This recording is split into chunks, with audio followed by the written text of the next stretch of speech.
Nakon toga odredi Gospodin drugih 72 učenika i posla ih po dva pred sobom u svaki grad i u svako mjesto kamo je kanio doći.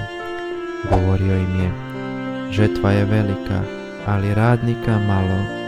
Molite dakle Gospodara žetve da radnike pošalje u žetvu svoju. Vidite, evo šaljem vas kao janjce među vukove. Ne nosite sa sobom ni kese, ni torbe, ni obuće i nikoga putem ne pozdravljajte. U koju god kuću uđete, najprije recite: mir kući ovoj. Bude li tko ondje prijatelj mira, počinut će na njemu mir vaš, ako li ne, vratit će se na vas. U toj kući ostanite, jedite i pijte što se kod njih nađe, da vrijedan je radnik plaće svoje. Ne prelazite iz kuće u kuću. Kad u koji grad uđete, pa vas prime, jedite što vam se ponudi i liječite bolesnike koji su u njemu. I kazujte im: približilo vam se kraljevstvo Božje.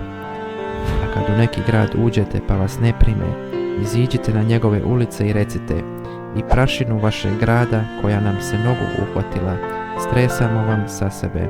Ipak znajte ovo, približilo se kraljevstvo Božje. Kažem vam, Sodomcima će u onaj dan biti lakše nego li tomu gradu.